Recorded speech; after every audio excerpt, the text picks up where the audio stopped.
Bueno, Deca, ¿qué tenemos para hoy? ¿Cuál es el tema central? Timoteo Gordillo y el Camino Nuevo.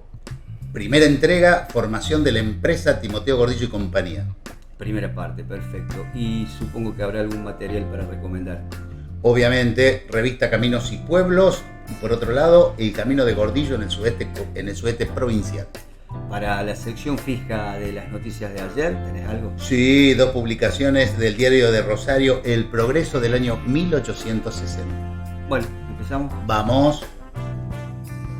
Bienvenidos a Caminos y Pueblos, nueva etapa, nuevo formato. Hola Diego, ¿cómo te va? ¿Qué tal, Deca? ¿Cómo estás? No sé si estoy tan cómodo en este nuevo formato. Pero cuando hablamos de un nuevo formato es porque venimos de un origen que empezó en la radio, una columna semanal sobre historias y localidades, pueblos. Después nos fuimos a la gráfica, donde te tocó trabajar mucho. Bastante. Nos animamos a los videos, con algunas producciones que ya iremos compartiendo.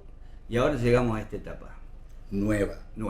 Que corresponde a Caminos y Pueblos, nuestro sitio web, en donde compartimos todo esto que les veníamos diciendo. Ya van a tener tiempo de conocerlo, navegarlo, y periódicamente vamos a hacer algunas recomendaciones al respecto.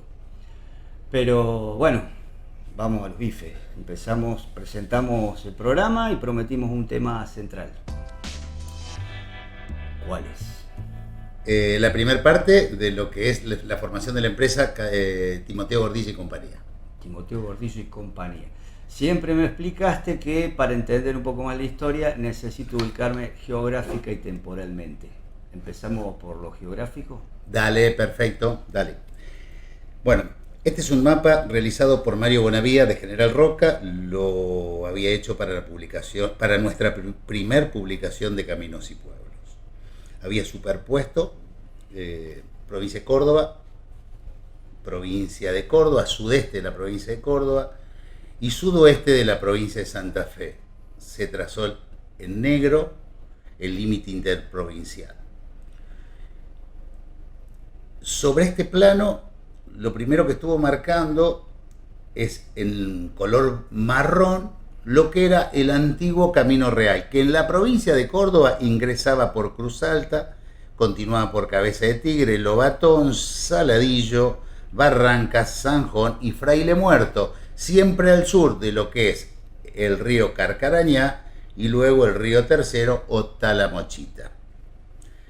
También había marcado la proyección del ferrocarril central argentino, la proyección hecha por Alan Campbell, y en color verde se resaltó lo que era el Camino de Gordillo o el Camino del Norte, que es el que vamos a estar trabajando ahora, o en el que vamos a estar profundizando en esta etapa.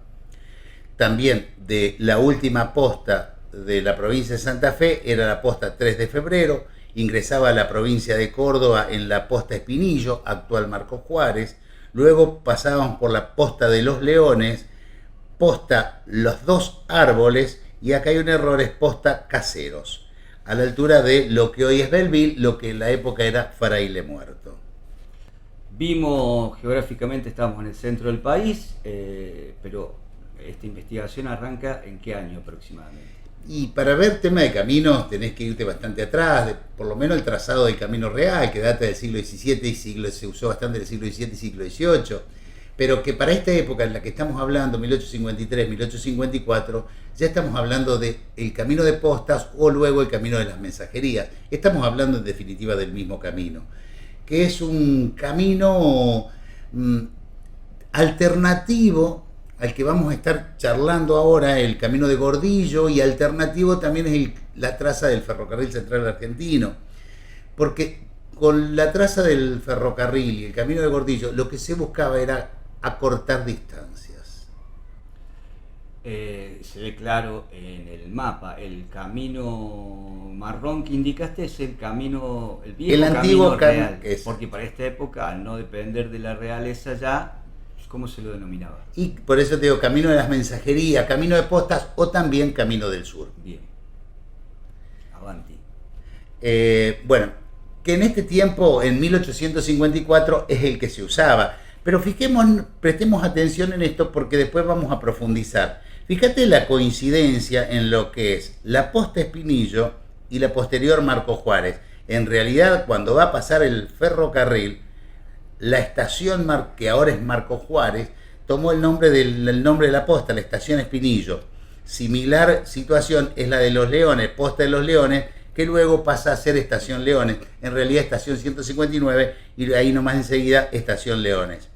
Fíjate la posta, lo que es la posta Los Dos Árboles, que está bien enfrente de lo que luego va a ser el pueblo de San Marcos o la localidad de San Marcos. E igual ocurre con lo que es Fraile Muerto y la posta de Caseros. Estaban cada 20 kilómetros establecidas aproximadamente una de otras. Y en el Camino Real, que es el marrón, también hay una distancia más o menos. Sí, aproximadamente entre 20 y 25 kilómetros, que es lo necesario. En el caso de las postas había que estar recambiando caballos o bueyes iban con carretas. Y entonces eran necesarias esas postas para también a veces quedarse a dormir, comer y todo lo demás. Y algo que se ve también a primera vista es que va pegado al río, ¿no? El camino, el viejo camino, el camino real, ya el camino Gordillo, que es el verde, se desplaza un poquito así. Totalmente. En la antigüedad, esa vieja carreta necesita mucho más del agua y de la cercanía al agua dulce, fundamentalmente. Lo vamos a desarrollar después. Perfecto. Bueno, para cerrar y para completar, diremos que el camino de tanto la traza del ferrocarril o la proyección del ferrocarril como el camino que termina construyendo la sociedad Gordillo y compañía, unen lo que es la ciudad de Córdoba con el puerto de Rosario. Fundamental para sacar la mercadería hacia el Río de la Plata o ingresar la mercadería desde el Río de la Plata, hacia el interior y hacia la zona de Cuyo. De acá ya nos ubicamos geográficamente, el año en el que estamos planteando la investigación y cómo era la realidad del país, la actualidad política en ese momento. Bueno, después de 1852, que se da la batalla de Caseros, hay un intento de unificación nacional. Ese intento va a ser fallido y por un lado va a quedar lo que es el Estado de Buenos Aires. Separado, obviamente tiene su puerto principal, ahí tiene la aduana, la recaudación importante para todo el país, lo que era para todo el país, se va a quedar con esa fuente de riqueza. Por otro lado van a quedar las otras 13 provincias, que son las que se incluyen dentro de la zona del litoral, la zona de Cuyo, podemos nombrar la zona del interior. 13 provincias que no tienen, que se quedan sin puerto, sin el puerto de Buenos Aires, y lo van a tener que reemplazar con el puerto de Rosario, un puerto mucho menor para la época. ¿Quién está al mando de esas 13 provincias? El primer presidente va a ser justo José de Urquiza. Esa nación se va a dar una constitución, la constitución de 1853, y se va a formar el Estado de la Confederación Argentina. Un Estado que unifica las 13 provincias, pero esas 13 provincias hay que conectarlas también a través de caminos, hay que conectarlas a través de correos, hay que conectarlas por todos los medios para tratar de sacar esa producción y hacer más ágil la comunicación. Antes de 1853, bueno, lo que es correo o transporte de personas si era urgente, era a través de chasque a caballo. Las galeras, los carruajes, eran muy, muy raras, muy poco lo que la tenían, y en todo caso eran lentas, ocasionales y muy costosas. El transporte de cargas, carretas tiradas por bueyes, guardias de mula, un viaje de Rosario a Córdoba con buen tiempo, 20 días, con mal tiempo podía llegar a ser 40, 50 días si te agarraba época de lluvia. Y aparte, una cuestión, estos eran intereses particulares, privados, no había un Estado organizando eso. Exactamente, no había un Estado presente que esté organizando todo esto. Cada provincia tenía su autonomía. Entonces, a partir de la Constitución del 53 hay un Estado presente cuya incumbencia, porque lo dicta la Constitución, va a ser organizar lo que es correos, postas y caminos. Bien. Va a tener a su cargo eso.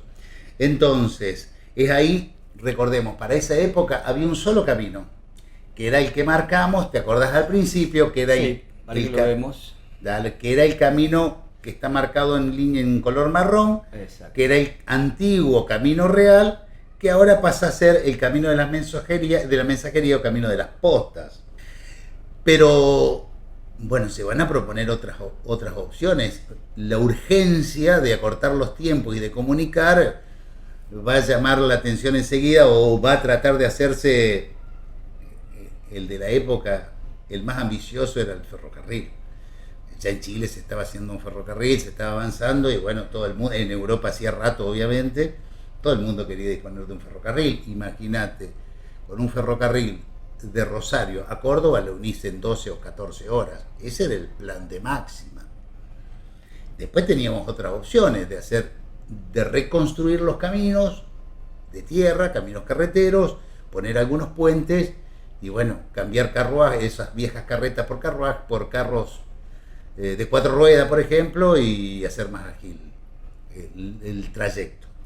Aparte de una mirada política por ser el presidente, Urquiza también era un gran interesado en comercializar su propia producción, que haber sido mucha también en esa época, ¿no? Sí, su producción y la de todo el país. En Claro. eso fue un pionero, una persona que impulsó el desarrollo en lo que es el transporte. Fíjate ahí nomás, 1800, comenzamos 1854, como para Bien. ubicarnos mejor.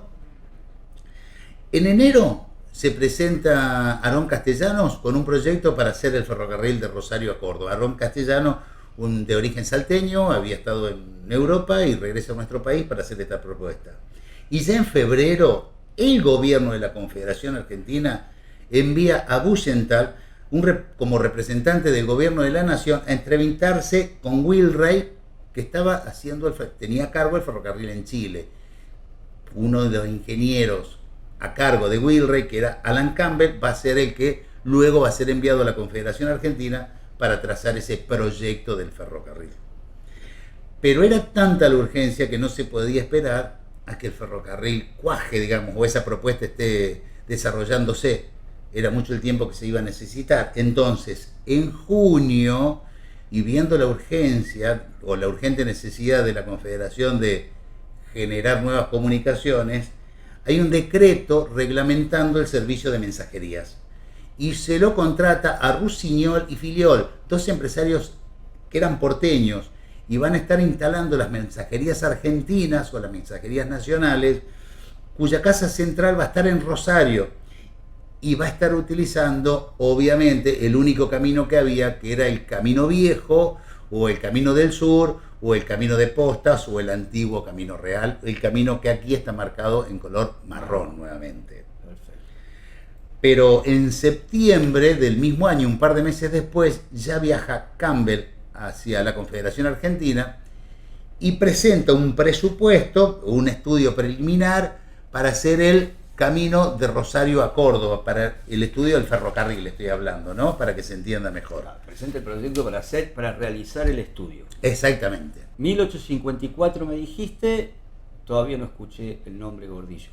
Sí, ya había terminado en 1854 y todavía no lo mencionamos a Gordillo. En realidad, Gordillo había estado exiliado en Chile desde 1840 y regresa a nuestro país después de la caída de Rosas, digamos, después de la batalla de Caseros.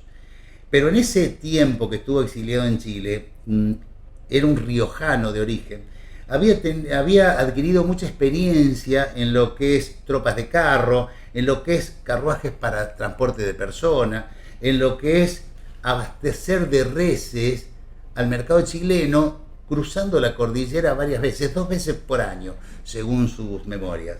Y también había estado construyendo en Chile caminos carreteros. O sea, tenía una vasta experiencia y tenía muchos amigos comerciantes o muchos vínculos comerciales, tanto del lado chileno como del lado cuyano. Entonces, luego, como te dije, entre 1853 y 1854 ya va a instalarse nuevamente en Mendoza. E instalado en Mendoza y enterado de que ya se está desarrollando ese proyecto para el ferrocarril, es que comienza la formación, allá por el mes de junio del 55, comienza la formación de una empresa para el transporte de mercaderías y también de diligencias. Una sociedad con gente de Mendoza y de San Luis, a la que también se va a estar asociando el presidente Urquiza y el vicepresidente, que es Salvador del Carril. La sociedad tiene como objetivo, como dije antes, construir caminos y cobro de peaje. También tiene como objetivo carros tirados por mulas y para el transporte, obviamente, diligencias modernas para el transporte de personas, de cartas, o sea, de correspondencia, de caudales y de encomiendas. Y también la producción de harina.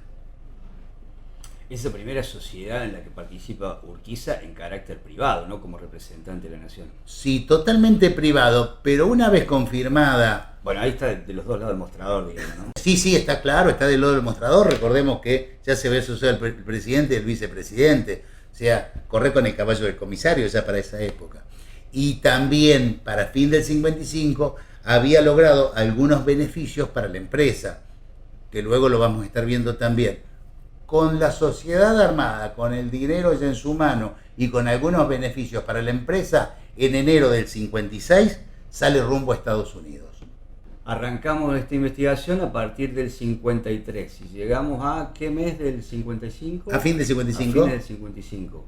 Todavía el pescado sin vender, digamos, no hay movimiento y recursos. Sí, no se habían concretado esos proyectos más ambiciosos, ¿no? El de acortar o hacer un camino de fierro o acortar un camino con puentes o con balsa o con lo que corresponde y con otro tipo de medios de comunicación.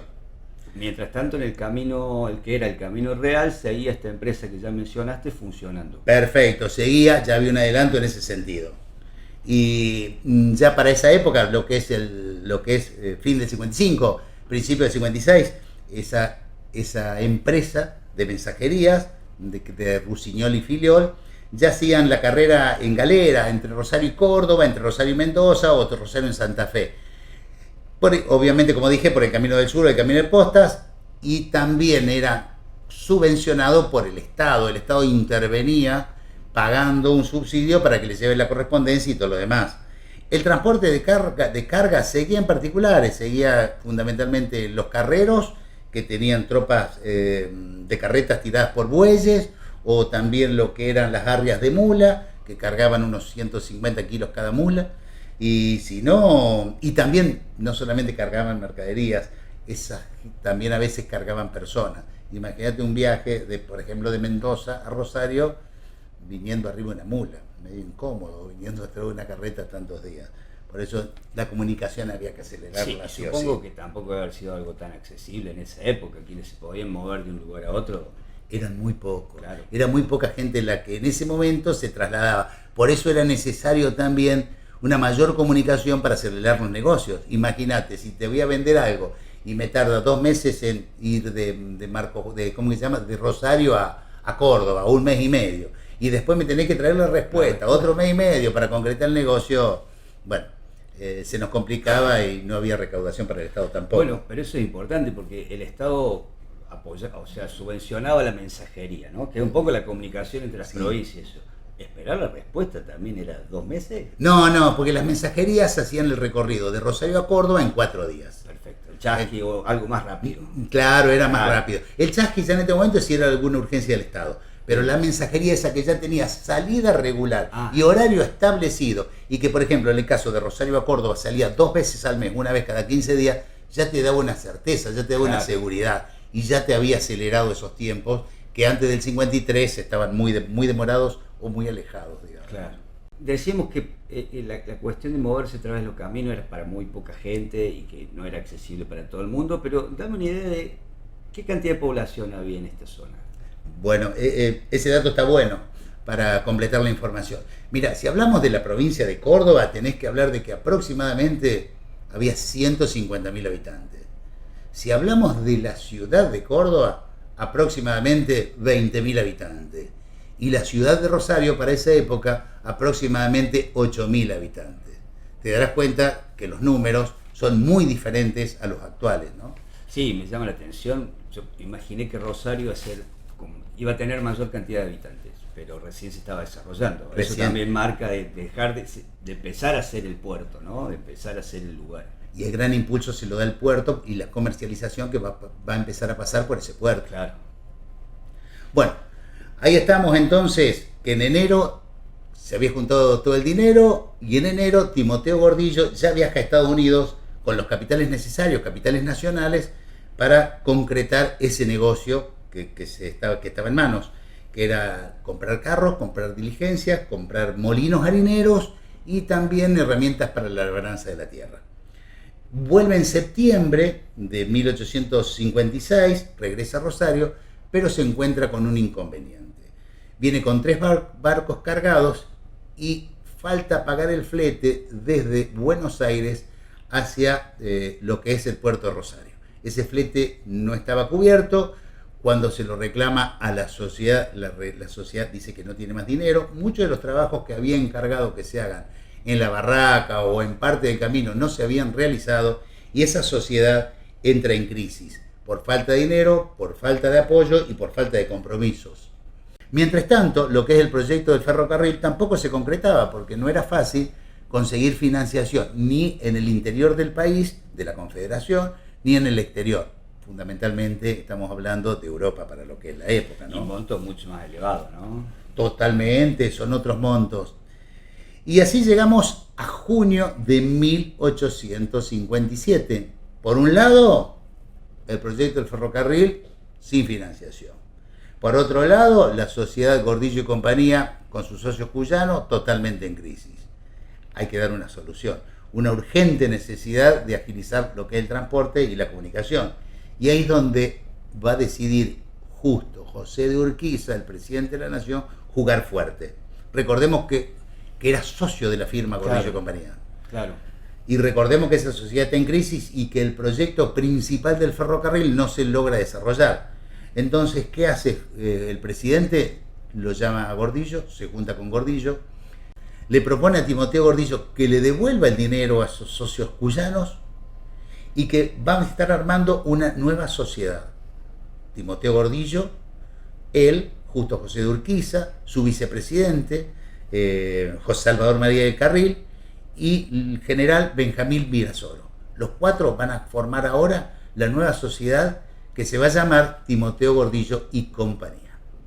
Un poco desesperado, vemos cómo se va pasando el tiempo y no tiene solución por ningún lado, ¿no? Una decisión fundamental, hay que acelerar la cosa. Y por ahora terminamos ahí. En esta primera entrega llegamos a la conformación de la empresa. Para resumir o para un poco repasar lo que venimos hablando, me queda la cuestión de los tiempos que lleva a recorrer esas distancias, lo complicada que es la comunicación por esos años. Totalmente. Y la cuestión política de fondo, que debe haber sido... Y el tiempo, Diego, fíjate lo que me habías preguntado antes. Tomemos la Constitución que es de mayo del 53. Fíjate, pasó buena parte del 53, pasó todo el 54, pasó todo el 55, pasó todo el 56 y recién estamos en junio del 57, se arma la sociedad. Claro. Entonces, ahora hay que empezar a armar lo que es la barraca, hay que empezar a armar lo que son los carros, hay que traer la caballada, hay que tratar de contratar o de conseguir todas las mulas para los carros, hay que armar el molino harinero, sí. Hay que recorrer las postas y empezar a poner gente para que se encargue del recorrido y todo lo demás.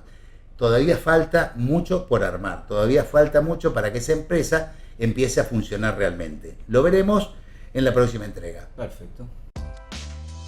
Segundo bloque fijo de estas entregas, vamos a ir a recomendaciones que tienen que ver con bibliografía, videos, sitios web que estén relacionados con este momento histórico que estamos trabajando, ¿no, Deca? Totalmente. En esta primera entrega vamos a estar haciendo autorreferenciales. Sí, bueno, un lujo que nos damos. La revista que hicimos en 2018 con título Caminos y Pueblos. Eso tiene que ver con el sitio web que les mencionábamos al principio, donde lo pueden navegar, van a ver, bueno, cómo está organizado según las localidades y todo eso, pero en este sitio también pueden acceder a la revista y obviamente se puede agrandar el tamaño y todo y hojearla, leerla, incluso descargarla o comunicarse con nosotros porque hay algunos números que todavía quedan, ¿no? Sí, sí, totalmente. Perfecto.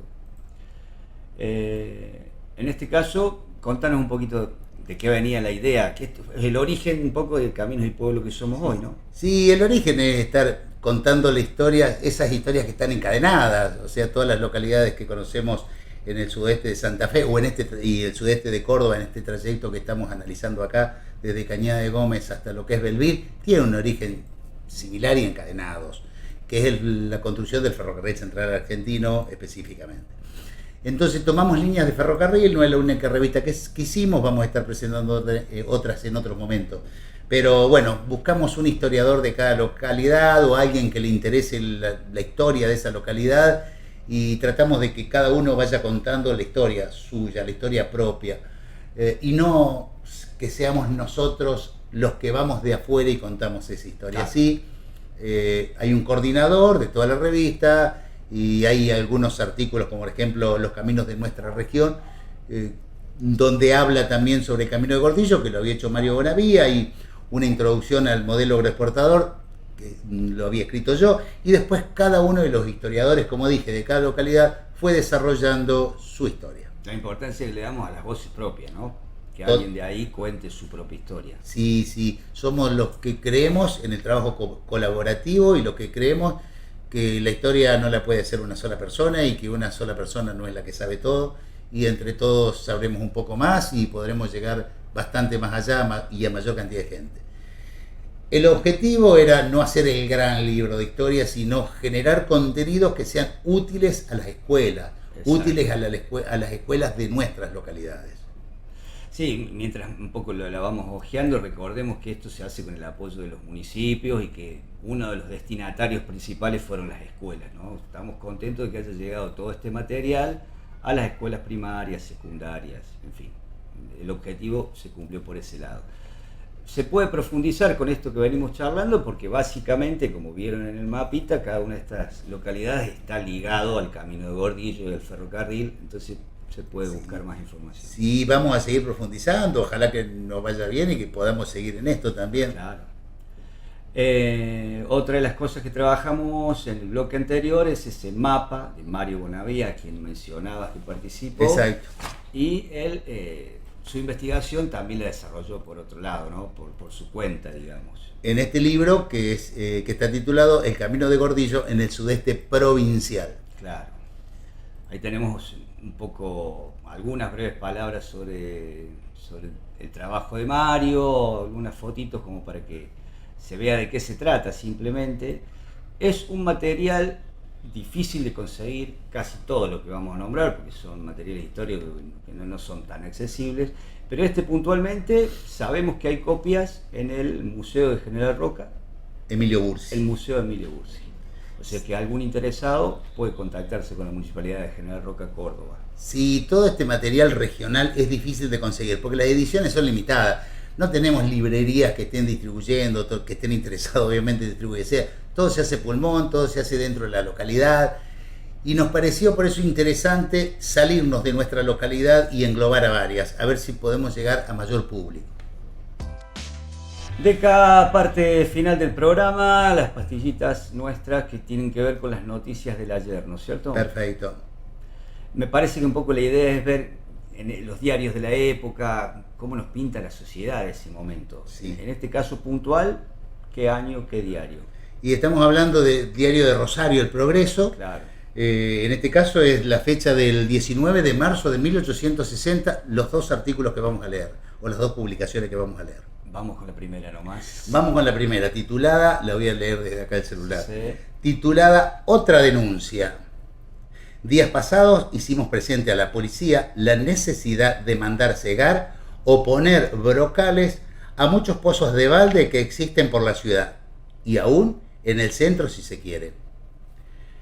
Pedimos que no se mire con tanta indiferencia, porque eso tienen que ocasionar muchas desgracias y llevar el sufrimiento a los padres de familia que pierden un hijo o un deudo de ella.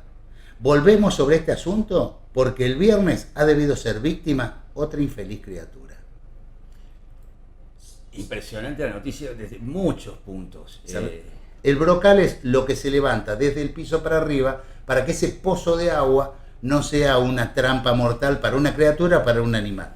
Eso es lo que están denunciando o lo que está haciendo el llamado de atención, que se pongan esos brocales porque hay muchos accidentes, en este caso una nueva criaturita que se ha caído y obviamente ha fallecido ahogada en ese pozo. Yo sin entender el término brocal y todo eso me daba cuenta que faltaba algo de protección, ¿no? Exactamente. Pero la cuestión del acceso al agua, como vimos, el camino viejo pasaba al lado del río, el ferrocarril y el camino de postas va a necesitar el contacto con el agua.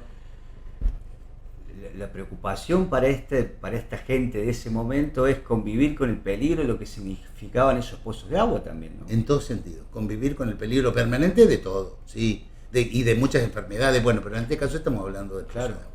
Vamos a la otra, que Dale. también es Dale. muy ilustrativa de la época. Vamos con esta. Vamos con la siguiente. También del diario El Progreso, yo te voy ayudando mientras vos te acomodás. Sí, dale. Del diario El Progreso y de la misma fecha. Bien. Y entonces, titulado Las bolitas, ¿lo tenés ahí? Sí. Este es el magnífico juego que todos los muchachos del Rosario han establecido y con él se ponen en media vereda e interrumpen el paso a todo el mundo, lanzando muchas veces algunas de estas palabras que en consiguiente aprende de permanecer siempre en la calle. Se preguntan, ¿por qué la policía deja a estos caballeros hacer lo que se le antoje y sin castigarlos o asustarlos al menos? Ese asustarlos al menos. ¿Entra eso en la buena educación y civilización que deben tener y aprender los jóvenes que se crían? Y por último se pregunta, ¿será predicada en desierto? ¿O se nos escuchará la observación? Lo veremos. La postura de la prensa del momento, ¿no? Es como un gran papá que va retando a las autoridades, pero aparte los muchachos jugando a las bolitas.